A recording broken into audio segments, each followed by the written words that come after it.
네, 한 주간도 평안하셨습니까? 오늘은 성경은 드라마다 두 번째 시간 1막 하나님이 자신의 나라를 세우시다, 그 다음에 2막 반역이 일어나다를 함께 나누겠습니다.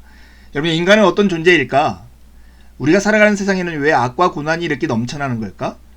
특별히 하나님이 선하신데도 불구하고 왜 우리에게 이런 일이 일어날까 하는 궁금증이 생기다면 성경이 우리에게 그 답을 제시해주는 오늘 1막과 2막을 자세히 살펴보았으면 좋겠습니다.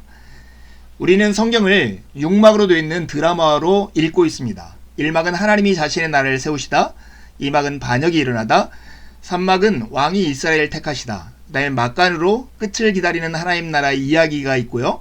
4막에는 왕의 오심, 5막에는 왕에 대한 소식이 전파되다, 6막은 왕의 귀환의 이야기로 구성되어 있습니다. 오늘은 1막과 2막을 나눕니다. 여러분, 1막은 하나님이 자신의 나라를 세우시는 창조에 관한 이야기입니다. 크게 두 단락으로 나눠 설명할 건데, 하나는 무대 배경이고 하나는 이 창조 이야기 속에 나오는 주연 배우들에 대한 소개입니다.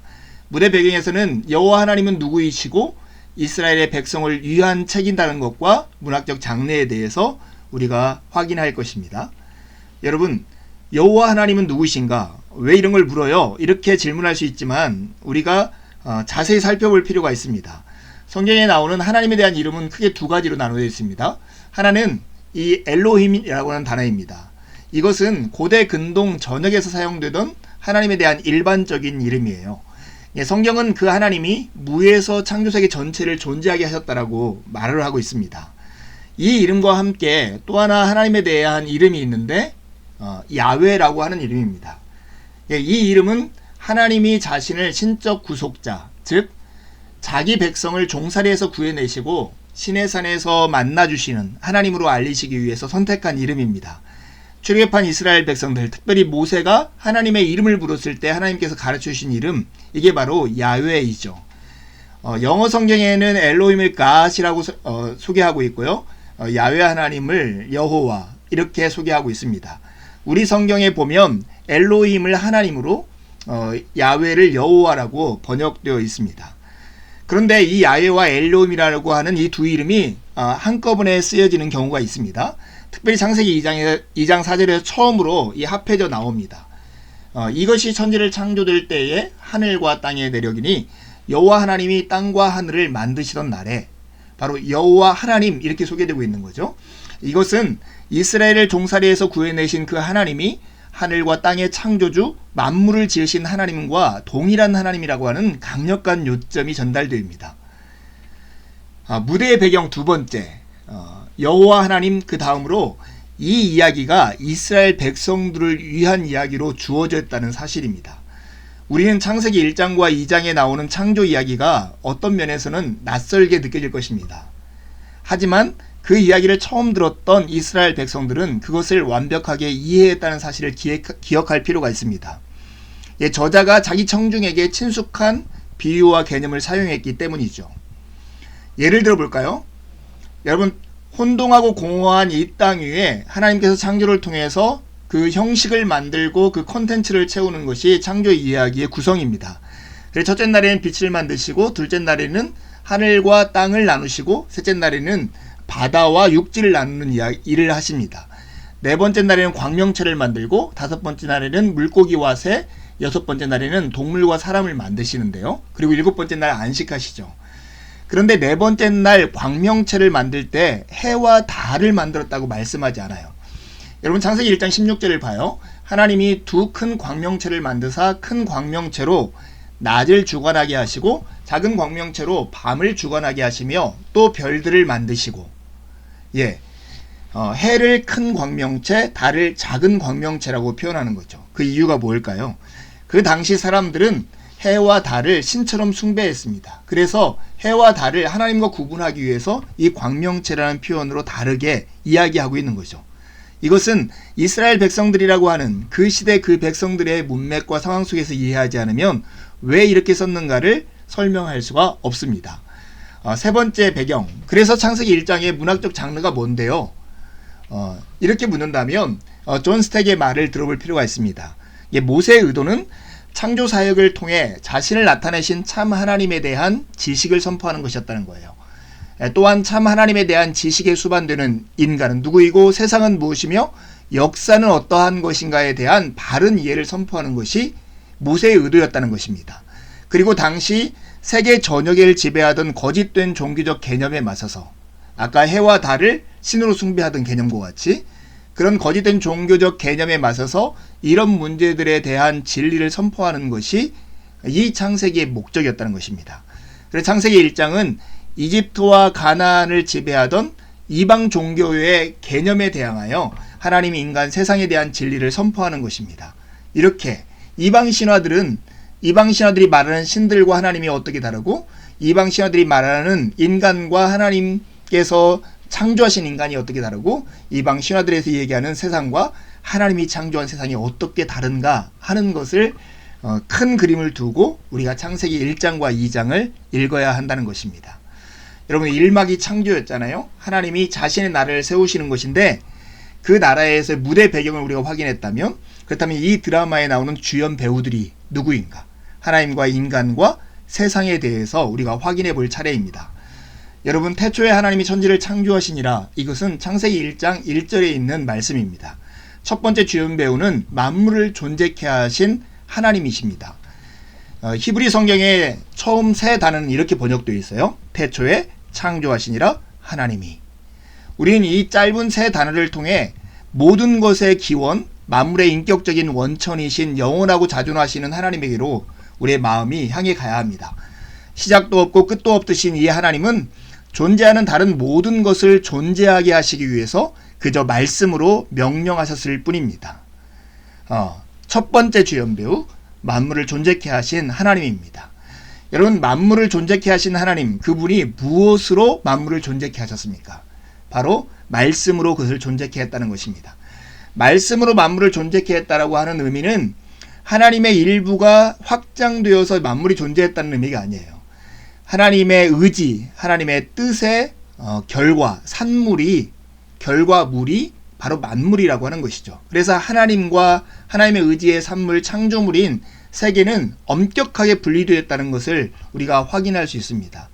말씀으로 창조되었다는 것의 또 다른 의미는 세계가 다 하나님께 속해 있다라고 하는 것을 의미하기도 합니다. 세계가 다 하나님께 속해 있다라고 하면 만물을 존재케 하신 하나님에 대한 우리의 마땅한 태도는 무엇일까요? 바로 하나님이 만물을 존재하겠다는 이 사실은 우리가 하나님을 예배해야 하는 이유가 된다는 것입니다. 실제로 계시록 4장 11절에 보면 이렇게 고백합니다. 우리 주 하나님이여 영광과 존귀와 권능을 받으시는 것이 합당하오니 왜요? 주께서 만물을 지으신지라. 만물이 주의 뜻대로 있었고 또 지으심을 받았나이다. 하나님께서 영광과 존귀와 권능을 받으시기에 합당한데 그 이유가 주께서 만물을 지으셨기 때문이라고 고백하고 있는 것입니다. 여러분 만물을 존재케 하셔서 세계가 다 하나님께 속해 있다면 하나님을 다른 말로 하면 왕이시라고 표현할 수 있습니다.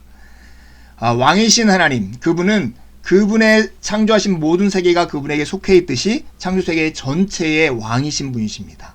그런데 그 하나님이 그 시대의 신화 속에 나와 있는 어떤 왕과도 구분되게, 어떤 신과도 구분되게 하나님은 인격적인 방식으로 인간을 다스리시는 분, 온 세계를 다스리는 분이라고 우리가 성경에서 소개를 받고 있습니다. 창세기 1장 26절 함께 읽어볼까요? 하나님이 이르시되 우리의 형상을 따라 우리의 모양대로 우리가 사람을 만들고 그들로 바다의 물고기와 하늘의 새와 가축과 온 땅과 땅에 기는 모든 것을 다스리게 하자 하시고, 하나님은 관계적인 분이시고 하나님 안에서뿐만 아니라 우리에게도 관계를 통해서 인격적인 방식으로 통치하시는 분이십니다. 말씀으로 창조하신 그 하나님은 우리의 왕이시고 우리와 곁에 우리와 함께 하시는 분이십니다. 두 번째 주연 배우는 바로 하나님의 형상대로 지어진 인간입니다. 창세기 창조 이야기의 절정은 인간을 만드는 일에 있습니다. 성경에서는 남자든 여자든 모두 하나님이 하나님의 세계의 일부로 설계하시고 만드신 피조물로 소개하고 있습니다. 인간은 한마디로 해서 창조된 존재인 것입니다. 그런데 하나님의 형상으로 창조된 인간이 어떠한 존재일까요?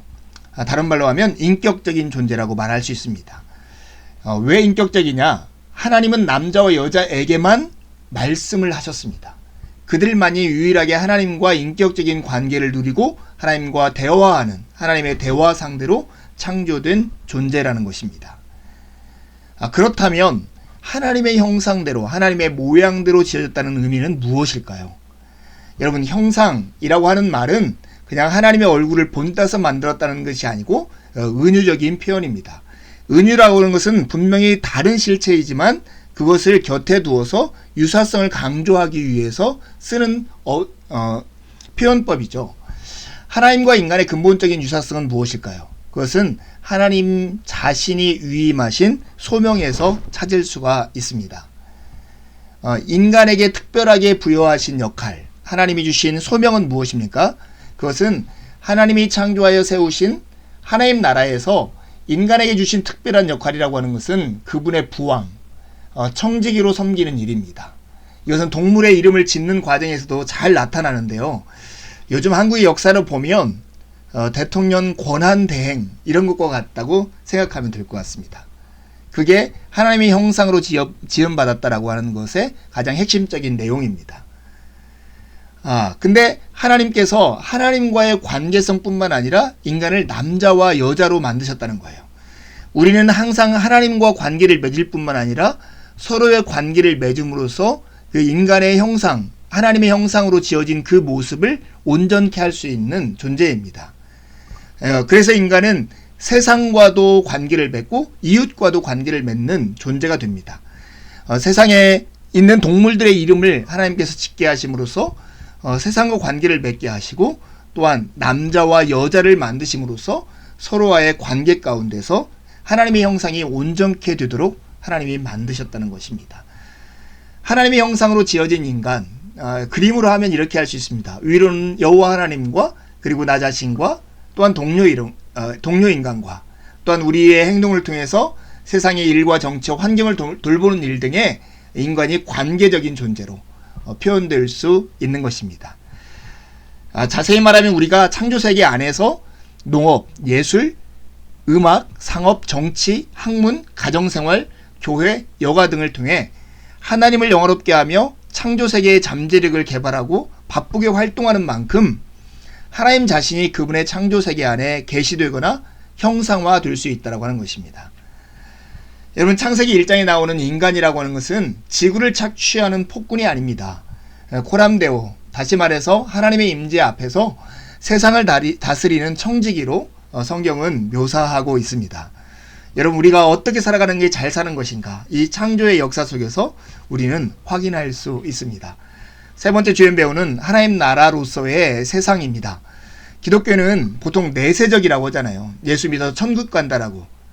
그래서 이 현실에 대해서, 이 세상에 대해서 무관심하다라는 비난을 받곤 합니다. 그러나 성경은 창조된 이 물질 세계를 하나님의 영광을 보여주는 곳으로, 그분이 통치하시는 나라로 묘사하고 있습니다. 창조세계 전체를 하나님이 지으셨으며 최초의 모습에는 그 창조세계에 대한 하나님의 설계와 계획이 아름답게 반영되어 있다라고 이야기합니다.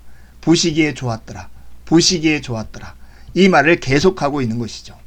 그래서 하나님의 나라로서의 이 세상은 정말로 하나님의 나라, 참 좋은 곳으로 하나님께서 계획하고 만드셨다라고 하는 것입니다. 그렇다면 그 나라 안에서의 에덴 동산은 어떤 의미를 가지고 있을까요? 하나님이 만드신 놀라운 공원에서 아담과 하와가 한 일은 그것이 전부가 아니라 긴 과정의 시작이었음을 우리가 주목해야 합니다. 사실 이것을 통해서 그들의 자녀와 후손들도 창조세계를 풍요롭게 발전시켜 나갔을 것입니다. 아담과 하와가 에덴에서 보인 왕실 청지기로서의 사역은 하나님이 역사를 통해 창조세계 전체에 일어나도록 의도하신 일의 모판, 축소판과 같은 것이었습니다. 이것이 잘 이루어져서 정말로 전 세계 가운데 확대가 되었을까요?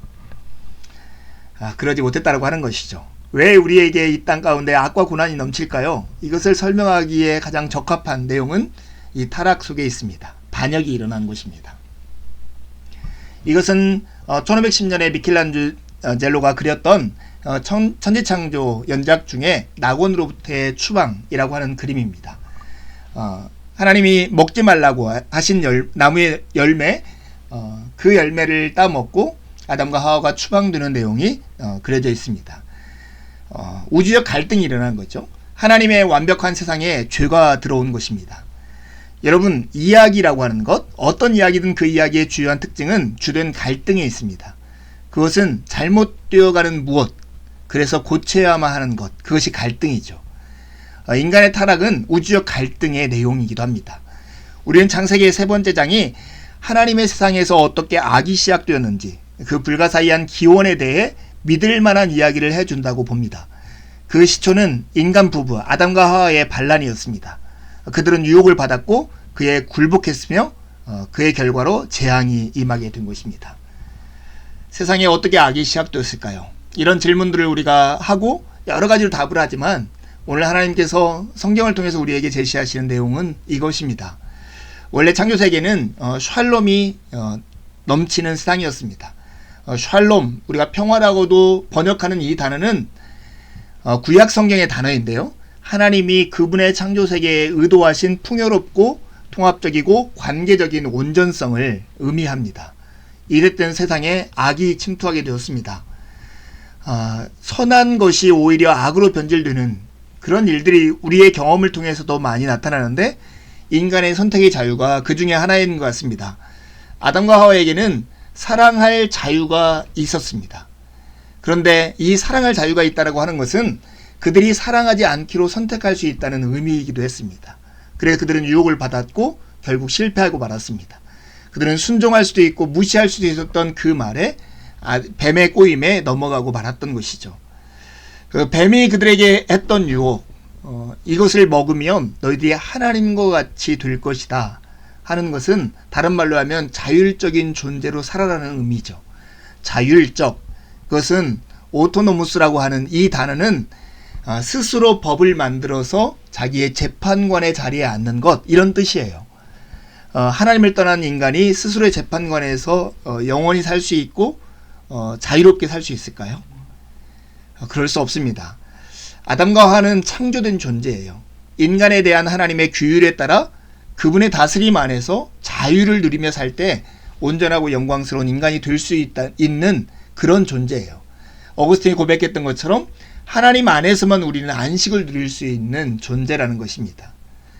이런 의미에서 죄의 본질이 무엇일까요? 죄의 근본적인 성격은 자율성 추구, 하나님의 법 아래에 있는 게 아니라 스스로 법을 만들어서 재판관이 되는 하나님을 떠나려는 욕망이 죄의 본질입니다. 그리고 이 악과 고난, 죽음이라고 하는 것은 죄의 결과이고 악과 고난은 특별히 죽음의 증상과 같습니다. 우리가 감기에 걸리면 콧물이 나고 재채기가 나오는 것처럼 우리가 실존에서 경험하고 있는 악과 고난은 죽음의 증상과 같습니다. 여러분, 선악을 알게 하는 나무의 열매를 먹으면 죽을 거라고 말씀했는데 그들이 죽었을까요? 죽지 않았습니다. 이 안에도 신비가 담겨져 있죠. 죽었다라고 하는 의미를 우리가 잘 이해할 필요가 있고 하나님께서 죽음을 유보하고 있다는 사실도 우리가 기억할 필요가 있습니다. 우리 인간은 관계를 위해 만들어졌지만 죄로 인해 서로 분리되고 말았습니다. 이 분리가 바로 죽음이죠. 죽음이란 일반적으로 관계가 깨어지는 것을 의미하고 특별하게는 아주 중요한 하나님과의 관계가 끊어진 것을 이 죽음이라고 의미하는데 이 세상의 악에 들어옴으로써 바로 이 하나님과의 관계의 분리, 이웃과의 관계의 분리가 일어나기 시작한 것입니다. 그러나 우리에게 희망을 포기할 수 없습니다. 우리가 남아있는 희망이 있습니다. 그 이유가 무엇일까요? 그것은 포기하지 않으시고 먼저 우리를 찾아오신 하나님 때문입니다. 죄가 세상으로 들어오는 비극적인 이야기에서도 하나님은 그분의 창조 세계와 그분의 나라를 향한 목적을 포기하지 않으셨어요. 아담과 하와는 그분으로부터 도망치지만 은혜롭게도 하나님이 먼저 그들을 찾아가십니다. 아담아, 내가 어디 있느냐? 아담아, 내가 어디 있느냐? 하나님은 심판을 선포하시면서도 뱀을 저주하시고 뱀의 후손과 여자의 후손은 원수가 될 것이라고 약속합니다. 우리가 원시복음이라고 얘기하는 창세기 15장 말씀 함께 읽어보겠습니다. 내가 너로 여자와 원수가 되게 하고 내 후손도 여자의 후손과 원수가 되게 하리니 여자의 후손은 내 머리를 상하게 할 것이요 너는 그의 발꿈치를 상하게 할 것이니라 하시고, 여러분, 하나님께서는 에덴 동산에서 아담과 하와를 쫓아내시면서 그들에게 가죽 옷을 입혀주십니다.